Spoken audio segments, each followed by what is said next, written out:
Chapter 19. King Richard Comes to Sherwood. 2 months later, all Nottinghamshire was in a stir, for King Richard was coming to visit the sheriff. The stony streets, decorated with colourful banners, were full of townspeople and country folk. The king's procession rode down into town with trumpeters and knights in armour, pages in silk and velvet, and men-at-arms. The king rode alongside the sheriff. He was a head taller, with golden hair and a beard and eyes as blue as the sky. He wore a broad, heavy chain about his neck. Robin, Friar Tuck, Little John, Will Scarlet, Allan a Dale, Will Stutely, and others of the band were in the crowd that day, cheering the king.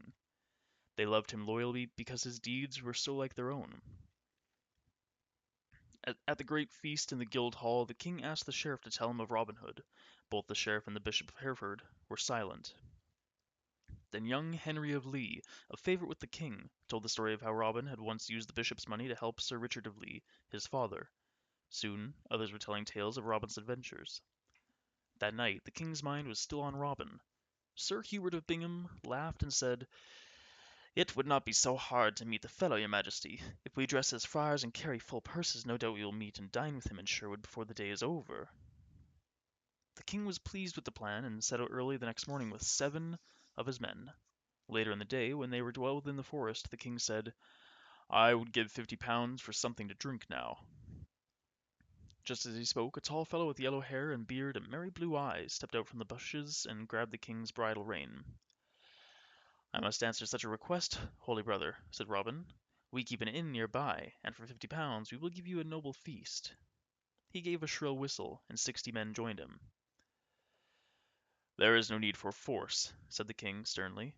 "Here is my purse." "Tut, tut!" said Robin. "What proud words! Are you the King of England to speak so? Here, Will, take this purse." Will Scarlet took the purse and counted the money. Robin told him to keep half of it and return the rest. When he asked the king to take off his hood, the king said he kept it on for religious reasons, and Robin pressed him no further.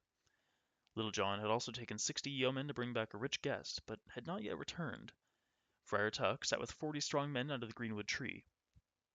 Tuck welcomed the new friars, and they all drank to the health of King Richard, even the king himself. Then it was time for sport. A target was set with a mark 4 fingers wide. Any archer who missed the mark received a punch from Will Scarlet's fist. First, David of Doncaster shot, and shot well. Next, Midge the miller, and then Wat the tinkler. All the band shot, some getting off free and some getting a punch that left them on the grass. The king watched Robin closely, hoping to persuade him to join his guards. It was Robin's turn, but his last arrow was feathered badly, and it missed the mark.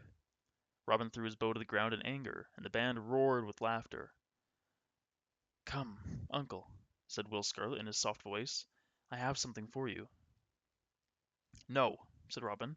"I will take my beating from the tall friar instead of from you, Will, and if the friar knocks me to the grass, I will return his money."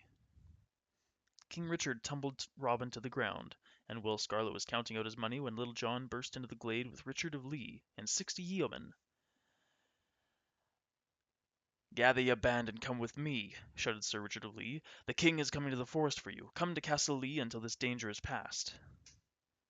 Then his face suddenly grew pale, and he kneeled before the tall friar, for he recognized him as the king. King Richard removed his hood, and all knelt before him. The king scolded Sir Richard for helping an outlaw hide, but softened when the knight and his son, Sir Henry of Lee, boldly stood by Robin as he had stood by them once. This was the last day Robin Hood spent in Sherwood for many years, for the king ordered Robin and his nephew, Will Scarlet, Little John, and Allan a Dale, his minstrel, to become part of his household in London town. A full pardon was given to each man, and the band became royal rangers. After a year or two at court, Little John came back to Nottingham, and lived near the forest. Will Scarlet returned to his home. Robin was made Earl of Huntingdon, and followed the king to many wars. Allan a Dale and fair Ellen lived at court with Robin for all the years he served the king. But Robin Hood did return to Sherwood for one last great bout.